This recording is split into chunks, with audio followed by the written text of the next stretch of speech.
Ini adalah rahasia tengah malam. Beranikah kau mendengarnya?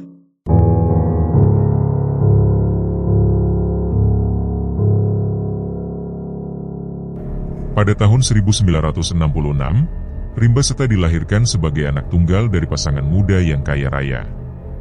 Kehidupannya sejak lahir dikelilingi oleh kemewahan dan kelimpahan materi. Ayahnya, Pak Kerta, merupakan pewaris tunggal dari seorang saudagar sembako yang sangat sukses di masanya. Sementara itu, ibunya, Bu Sanum, adalah seorang perempuan blasteran Belanda, putri dari seorang pria Belanda kaya raya yang menetap di Indonesia. Gabungan dari kedua latar belakang ini menjadikan keluarga Rimba hidup dalam kemewahan yang tak terhingga. Sejak kecil, segala kebutuhan Rimba selalu terpenuhi. Orang tuanya mencurahkan cinta mereka dalam bentuk materi tanpa batas, membuatnya tumbuh terbiasa dengan kehidupan yang serba mudah dan glamor. Namun, pola asuh semacam ini membawa dampak buruk. Rimba kecil menjadi anak yang kurang memiliki etika dan sopan santun. Ia seringkali bertindak semena-mena terhadap teman-teman sepermainannya. Perilaku seperti mengejek, menghina, bahkan menyakiti teman-temannya bukanlah hal asing baginya. Anehnya, tidak ada satupun orang tua dari anak-anak yang diperlakukan buruk oleh Rimba yang berani memprotes. Hal ini terjadi karena kehidupan mereka sangat bergantung pada kebaikan hati Pak Kerta. Sebagai seorang dermawan, Pak Kerta sering memberikan modal usaha kepada mereka yang membutuhkan, sehingga keberadaan keluarga Rimba menjadi penopang ekonomi bagi banyak orang di desa itu. Rimba sendiri adalah anak tunggal. Orang tuanya dengan sengaja memutuskan untuk tidak memiliki anak lagi. Bagi mereka, satu anak laki-laki sudah cukup untuk menjadi penerus bisnis keluarga di masa depan. Namun, di balik kemewahan yang diterimanya, Rimba sebenarnya minim perhatian dari kedua orang tuanya. Sehari-hari, ia diasuh oleh 7 pengasuh pribadi, 4 perempuan yang bertugas mengurus keperluannya seperti makan, mandi, dan tidur, serta 3 laki-laki yang berperan sebagai pengawal pribadi, memastikan keselamatannya dimanapun ia berada. Kehidupan yang seperti ini membuat Rimba tumbuh menjadi anak yang arogan. Ia terbiasa mendapatkan segala yang diinginkan tanpa perlu berusaha atau mematuhi aturan. Pada tahun 1967, tepat saat Rimba berusia 7 tahun, keluarganya memutuskan untuk berlibur keluar kota. Mereka memilih sebuah perbukitan yang asri, jauh dari hiruk-pikuk kota, sebagai tempat untuk melepas penat. Liburan itu melibatkan seluruh penghuni rumah, termasuk ke-7 pengasuh Rimba. Mereka menyewa sebuah villa di kawasan perbukitan tersebut untuk 1 minggu penuh. Pemandangan di sana sangat indah, dengan hamparan bukit hijau dan udara yang sejuk. Villa itu juga memiliki taman bermain kecil di depannya, lengkap dengan ayunan dan perosotan yang terletak di bawah naungan pohon rindang. Setiap hari, Rimba menghabiskan waktu bermain di taman itu. Namun, pada hari ketiga, sesuatu yang ganjil terjadi. Siang itu, Rimba memutuskan untuk bermain di taman sendirian, tanpa ditemani pengawal pribadinya. Ia bermain dari pukul 2 siang hingga menjelang pukul 3. Setelah itu, ia kembali ke villa seperti biasa. Namun, semenjak kejadian tersebut, sikap Rimba berubah total. Ia mulai berbicara tentang hal-hal yang tidak masuk akal. Pernyataannya seringkali membuat kedua orang tuanya bingung dan tidak nyaman. Salah satu malam, Rimba berbicara tentang iblis, menyebutkan bahwa makhluk itu memiliki 2 sayap tetapi enggan menunjukkan wajahnya. Orang tuanya heran, sebab mereka tidak pernah mengenalkan konsep semacam itu kepada anak mereka. Keluarga Rimba sendiri adalah keluarga agnostik. Mereka percaya pada kekuatan besar yang mengatur alam semesta, tetapi tidak memeluk agama atau kepercayaan tertentu. Hal ini membuat pertanyaan-pertanyaan aneh Rimba semakin sulit untuk dipahami. Pada malam berikutnya, Rimba berbicara kepada ibunya tentang hal lain yang tidak kalah mengejutkan. Ia menyebutkan bahwa ia diberitahu oleh mereka bahwa sang ibu tidak akan memiliki anak lagi. Ketika Bu Sanum bertanya siapa yang dimaksud mereka, Rimba menjawab bahwa mereka adalah makhluk yang memiliki 2 tanduk di kepalanya.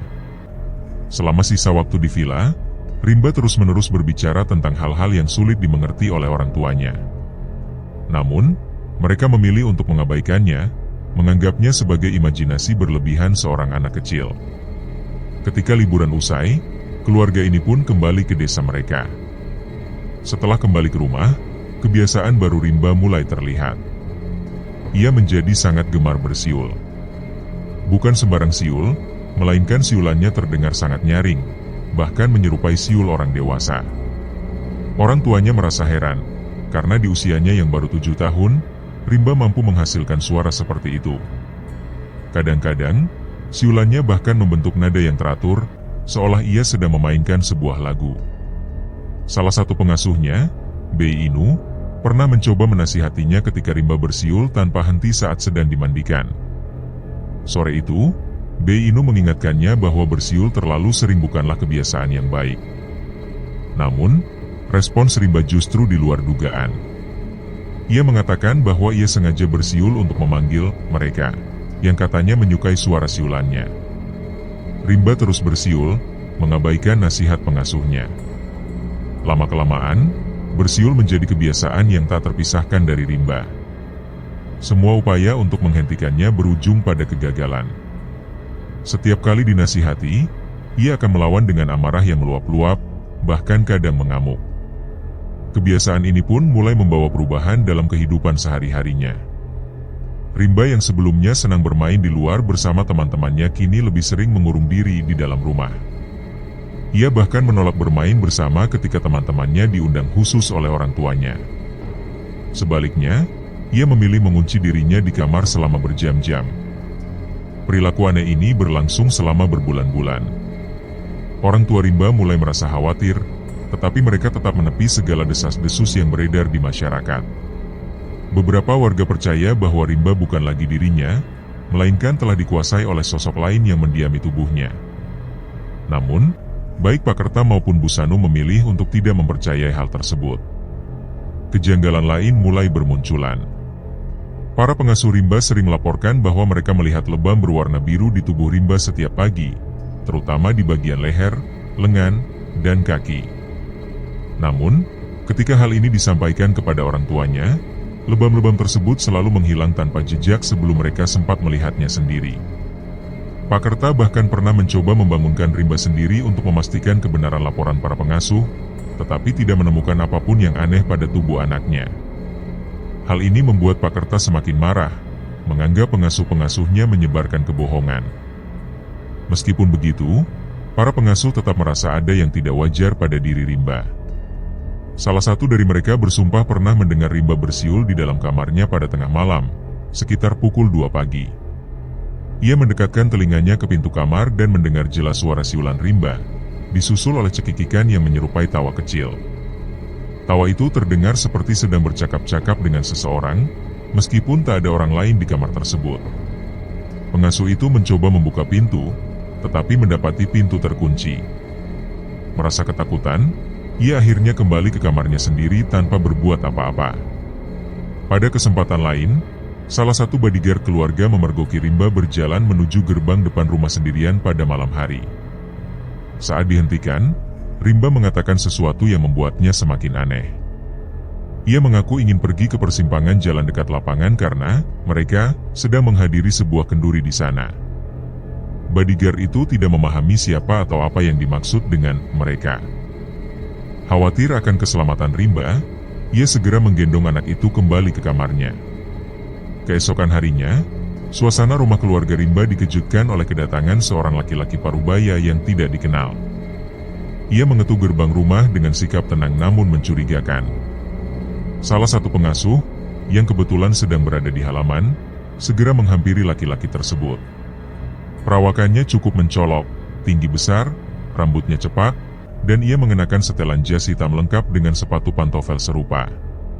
Wajahnya tertutup masker dan kacamata hitam, membuatnya sulit dikenali. Ketika ditanya identitas dan maksud kedatangannya, laki-laki itu tidak memberikan jawaban sedikit pun. Ia hanya menyerahkan sebuah kotak kecil kepada pengasuh, lalu bergegas pergi tanpa sepatah kata. Pengasuh yang menerima kotak itu merasa heran, namun memutuskan untuk segera membawanya kepada Pak Kerta. Pak Kerta membuka kotak tersebut dengan hati-hati. Di dalamnya terdapat sesuatu yang membuat suasana berubah mencekam. Beberapa tulang belulang yang tampaknya berasal dari seekor binatang, serta selembar surat dengan isi yang mengerikan. Surat tersebut berisi ancaman, mengaku bahwa kejadian aneh yang menimpa Rimba adalah hasil dari perbuatannya. Pengirim surat menegaskan bahwa pekerjaan itu dilakukan demi keuntungan besar, dan ia menyebut bahwa kekayaan keluarga Pak Kerta tidak berarti apa-apa dibandingkan dengan apa yang akan ia dapatkan nantinya.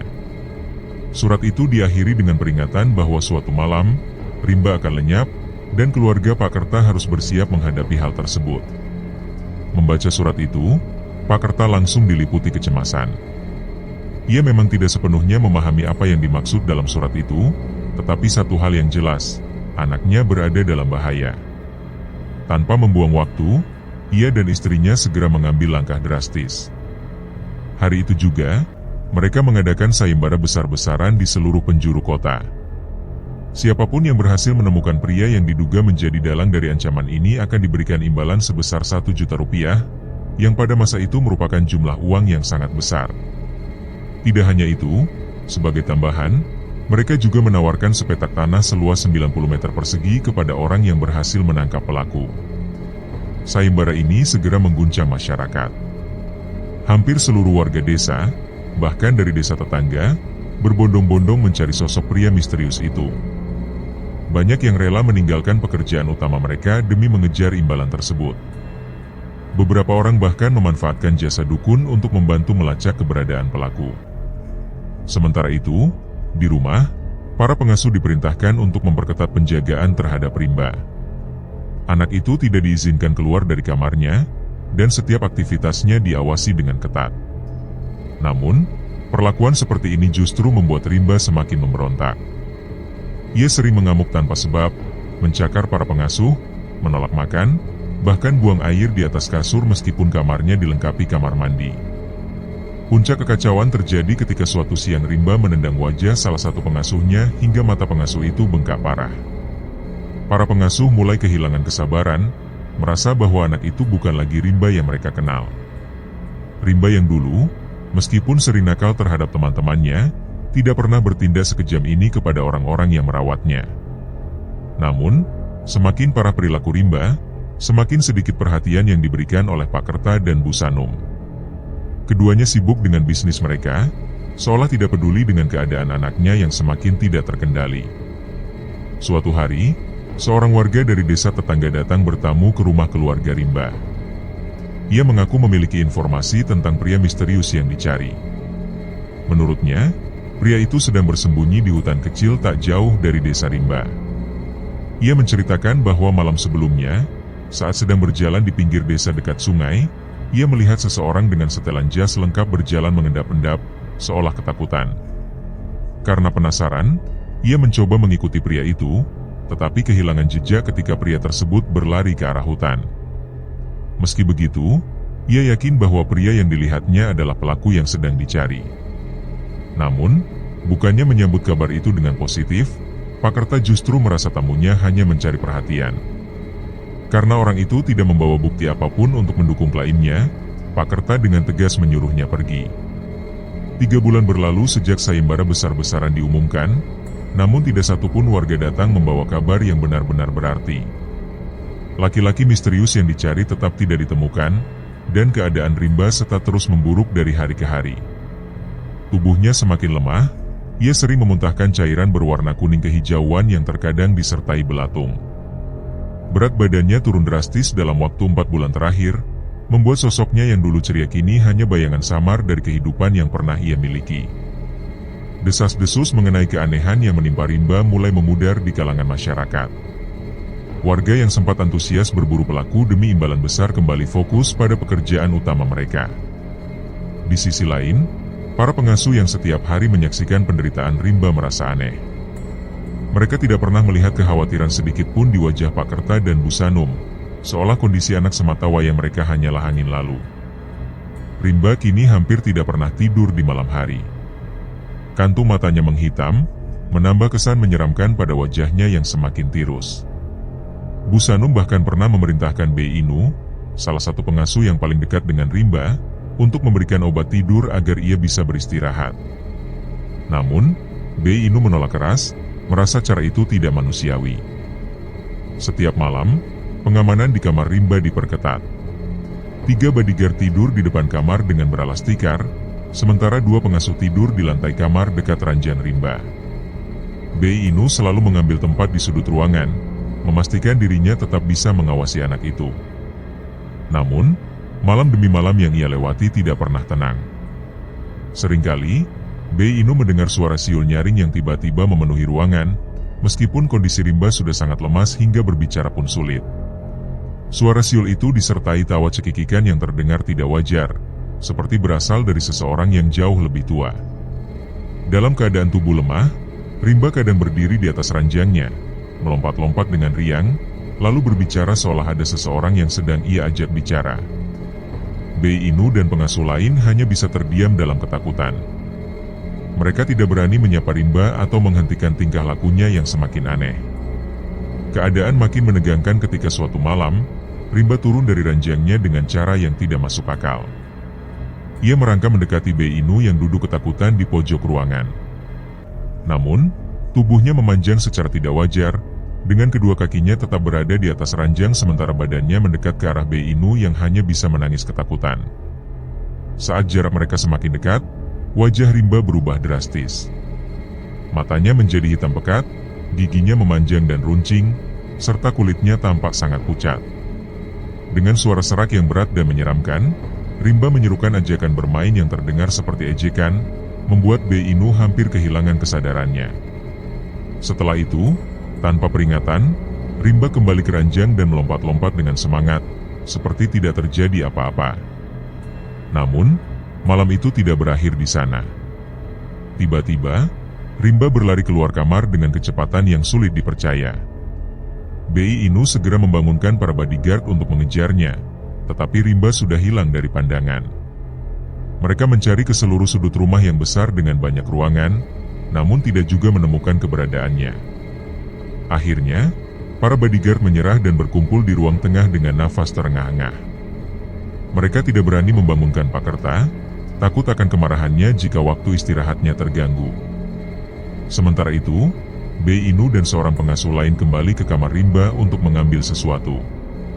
Betapa terkejutnya mereka ketika mendapati Rimba sedang tertidur pulas di atas ranjangnya, dengan selimut yang terpasang rapi.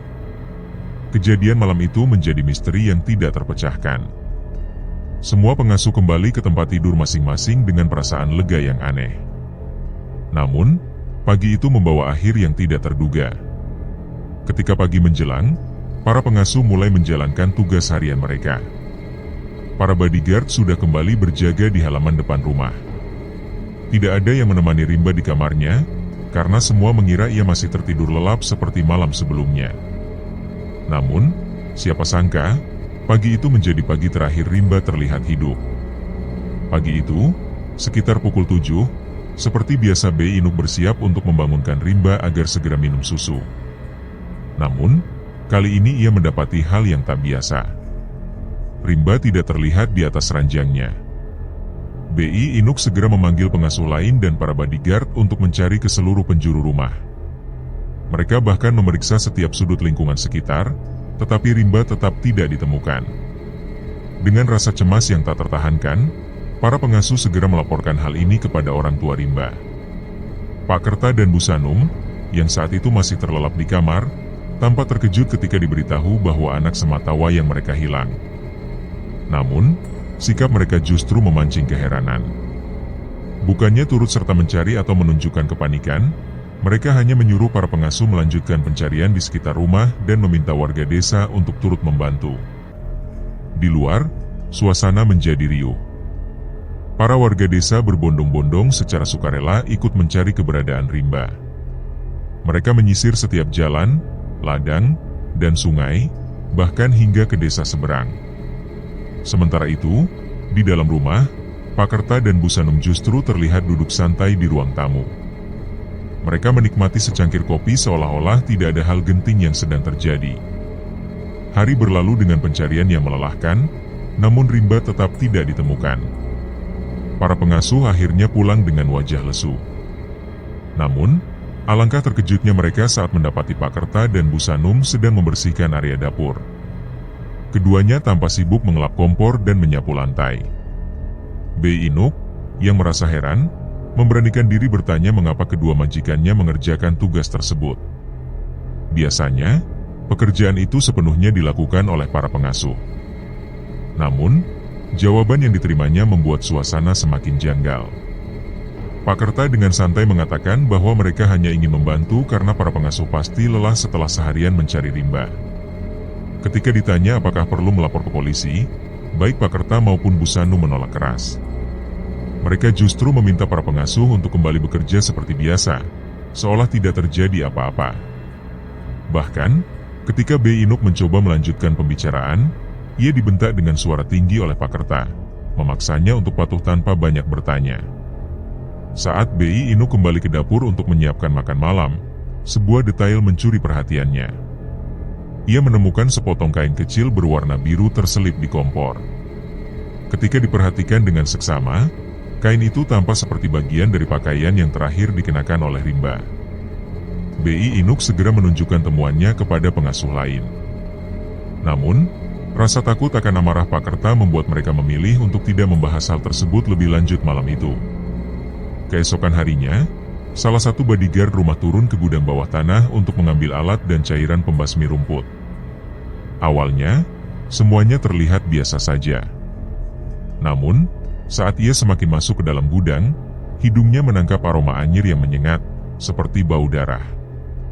Dengan rasa penasaran bercampur cemas, ia mulai mencari sumber bau tersebut. Gudang itu, yang biasa digunakan untuk menyimpan peralatan kebun dan jerami kering, tampak tak teratur. Bau anyir semakin kuat ketika ia mendekati tumpukan jerami di sudut ruangan. Di salah satu sisi, ia melihat bercak darah yang mulai mengering. Rasa takut semakin menguasainya, namun ia tetap berusaha membongkar tumpukan jerami tersebut. Saat jerami terakhir dipindahkan, tubuhnya seolah membeku. Di sana, di bawah tumpukan itu, ia menemukan tubuh Rimba yang terkulai lemas tanpa nyawa. Keadaan Rimba begitu mengenaskan, tubuhnya pucat, matanya terpejam, dan bekas luka terlihat di beberapa bagian tubuhnya. Kejadian itu begitu mengejutkan bagi para bodyguard. Salah seorang dari mereka, yang menemukan jasad Rimba, tak kuasa menahan rasa ngeri. Berulang kali ia hendak muntah melihat kondisi mengenaskan anak itu. Dengan wajah pucat dan langkah tergesa-gesa, ia segera naik ke atas dan menyampaikan kabar duka itu kepada seluruh penghuni rumah.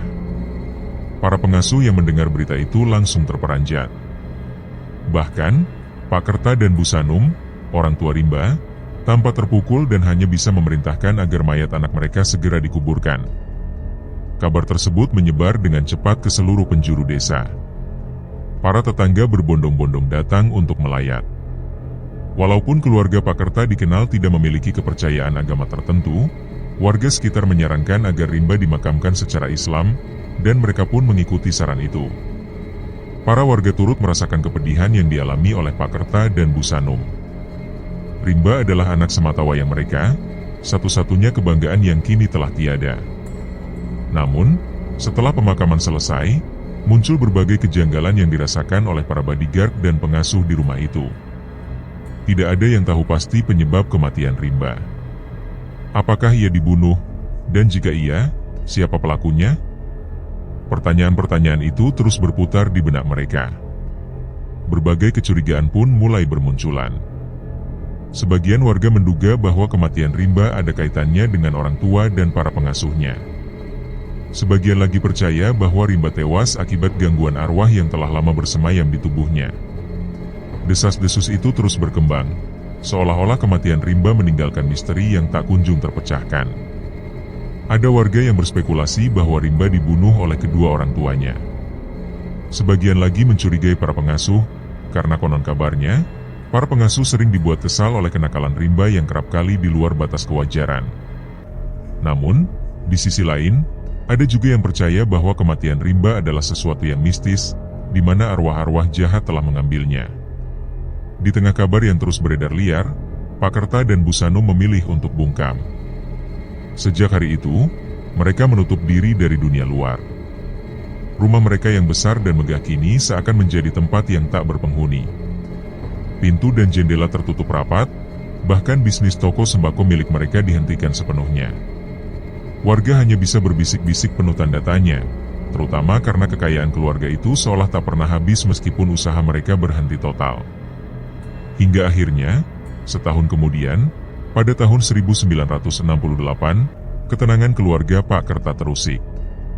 Beberapa polisi datang mendatangi kediaman mereka. Kabar yang beredar menyebutkan bahwa Pak Kerta terlibat dalam tuduhan penjualan senjata api ilegal. Mau tidak mau, polisi meminta izin untuk menggeledah seluruh isi rumah. Warga pun kembali berduyun-duyun datang ke halaman rumah Pak Kerta, penuh rasa penasaran. Setelah hampir setahun keluarga itu menghilang dari kehidupan masyarakat, mereka akhirnya melihat bagaimana kondisi keluarga itu sekarang. Penggeledahan yang dilakukan polisi mengungkapkan fakta mengejutkan. Di gudang bawah tanah yang tersembunyi, di balik tumpukan jerami kering, ditemukan ratusan senjata api ilegal. Pak Kerta ternyata menjalankan bisnis baru selama setahun terakhir ini, yaitu jual beli senjata api. Para pengasuh yang sebelumnya merawat rimba pun rupanya telah beralih tugas menjadi agen bawahannya. Polisi segera menangkap Pak Kerta beserta para pengasuhnya dan membawa mereka ke kantor polisi. Namun, kejutan itu tidak berhenti di situ. Fakta lain yang terungkap membuat warga semakin terperanjat. Ternyata, selama 6 bulan terakhir, Bu Sanum menderita gangguan jiwa yang cukup parah. Sayangnya, Pak Kerta sama sekali tidak pernah membawa istrinya untuk berobat. Akibatnya, kondisi mental Bu Sanum semakin memburuk. Setiap hari, ia terus-menerus mengamuk sambil mencari-cari Rimba, anak semata wayangnya. Bahkan, kebiasaan anehnya di malam hari adalah menari-nari sendirian di balkon lantai 2 rumah mereka. Warga yang menyaksikan tingkah Bu Sanum merasa miris dan prihatin. Perubahan emosinya begitu drastis, ia sering tertawa lepas tanpa sebab, lalu beberapa saat kemudian menangis terseduh-seduh. Keadaannya begitu memilukan. Polisi akhirnya membawa Bu Sanum ke rumah sakit jiwa untuk mendapatkan perawatan.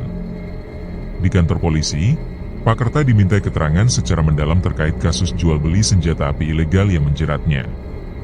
Setelah penyelidikan mengenai bisnis gelap itu dianggap tuntas, tiba-tiba polisi mengajukan pertanyaan mengenai kematian anaknya, Rimba, yang terjadi setahun lalu dalam keadaan yang tidak wajar. Pada awalnya, Pak Kerta enggan memberikan penjelasan apapun. Namun, setelah didesak, ia akhirnya buka suara. Dengan wajah yang tampak lelah, Pak Kerta mengaku bahwa pembunuh Rimba adalah salah satu pengasuhnya, B.I. Inuk. Ia menceritakan peristiwa mengerikan yang terjadi pada pagi itu. Sekitar pukul 4:30 pagi, ia mendengar teriakan Rimba yang begitu nyaring. Karena merasa ada yang tidak beres, ia pun segera menghampiri sumber suara tersebut yang ternyata berasal dari arah dapur. Setibanya di sana, pemandangan mengerikan membuatnya terpaku. B.I. Inuk terlihat begitu marah dan tengah menyayat-nyayat tubuh Rimba yang kesakitan. Pak Kerta sempat kebingungan dan bertanya-tanya kemana semua pengasuh dan bodyguard lainnya saat kejadian itu berlangsung. Dengan rasa panik, ia berusaha menghentikan B.I. Inuk, tetapi semua sudah terlambat. B.I. Inuk sudah terlanjur membabi buta, dan Rimba terkulai lemas dengan nyawa yang tidak dapat diselamatkan. Setelah menyadari perbuatannya, B.I. Inuk memohon ampun kepada Pak Kerta. Dengan air mata yang berlinang, ia mengungkapkan alasannya melakukan hal itu. Menurutnya, ia sudah tidak tahan lagi dengan perilaku aneh Rimba yang selalu muncul setiap tengah malam. Suara siulan Rimba yang terdengar menyeramkan kerap kali membuatnya merasa tertekan, bahkan memunculkan keinginan untuk membunuh anak itu. Namun, pengakuan Pak Kerta tidak berhenti sampai di situ. Ia juga mengungkapkan sebuah rahasia kelam yang selama ini ia sembunyikan. Rupanya, ia memiliki hubungan gelap dengan B.I. Inuk yang sudah berlangsung cukup lama tanpa sepengetahuan Bu Sanum. Karena keterlibatan emosi tersebut, Pak Kerta tidak melaporkan B.I. Inuk ke polisi. Sebaliknya, ia membantu menyembunyikan mayat Rimba di gudang bawah tanah. Dengan satu syarat, B.I. Inuk harus bersedia memenuhi keinginan syahwat Pak Kerta kapanpun diminta. B.I. Inuk pun menyetujui kesepakatan itu. Namun, pengakuan tersebut segera dibantah oleh B.I. Inuk. Dengan nada yang penuh penyangkalan, ia memberikan keterangan yang berbeda. Menurutnya, memang benar ia yang membunuh Rimba, tetapi hal itu dilakukannya atas perintah Pak Kerta dan Bu Sanum. Mereka telah lama merasa malu dan tertekan akibat perilaku aneh Rimba, yang membuat toko mereka semakin hari semakin sepi. Warga mulai berpikir bahwa ada sesuatu yang tidak beres dengan keluarga itu, hingga akhirnya disepakati bahwa Rimba harus disingkirkan. B.I. Inuk menjelaskan bahwa pada pagi naas itu, saat Rimba masih terlelap tidur, ia bersama beberapa pengasuh lain membawanya ke dapur. Dengan cara yang kejam, tubuh anak itu disayat-sayat, lehernya digorok hingga hampir putus, dan organ dalam perutnya dikeluarkan. Bahkan alat vitalnya dipotong, sebelum akhirnya mayat Rimba disembunyikan di gudang bawah tanah. Semua itu dilakukan atas dasar persekongkolan dengan kedua orang tuanya. Beberapa hari setelah kematian Rimba, keluarga itu mengaku merasa lega. Suara-suara siulan yang selama ini mengganggu mereka hilang, dan mereka bisa kembali hidup dengan tenang. Namun, ketenangan itu tidak bertahan lama. Sebulan kemudian, suara siulan yang mereka takuti justru semakin menjadi-jadi. Hampir setiap malam, mereka mengaku melihat sosok Rimba berlarian di dalam rumah dengan kepala yang hampir putus sambil bersiul nyaring. Lebih parahnya lagi, Busano berkali-kali didatangi arwah anaknya dalam wujud yang menyeramkan. Kejadian-kejadian tersebut membuat mental Busano hancur. Ia mengalami depresi berat hingga akhirnya kehilangan kewarasannya. Setiap hari, emosinya berubah-ubah secara drastis. Kadang ia tertawa sendiri, lalu tiba-tiba menangis terseduh-seduh. Kondisinya semakin parah karena Pak Kerta tidak pernah berusaha membawanya berobat. Alih-alih peduli pada istrinya, Pak Kerta justru semakin bebas melampiaskan nafsunya kepada B.I. Inuk, karena tidak ada lagi yang bisa menghalanginya. Polisi yang mendengarkan pengakuan kedua belah pihak hanya bisa tertegun. Mereka merasa tidak habis pikir, karena belum pernah menemui kasus setega dan segila ini, seorang anak dibunuh dengan cara sadis oleh orang-orang terdekatnya sendiri. Lebih lanjut, Pak Kerta juga mengakui bahwa laki-laki yang sempat dicurigai sebagai pembunuh Rimba bukanlah pelaku sebenarnya. Sosok tersebut hanyalah salah satu bodyguard yang diperintah untuk berpura-pura menjadi tersangka demi mengelabui warga desa. Mereka menciptakan cerita bahwa Rimba tewas akibat perbuatan jahat orang lain atau karena kerasukan, semata-mata demi menjaga reputasi keluarga dan keberlangsungan bisnis mereka.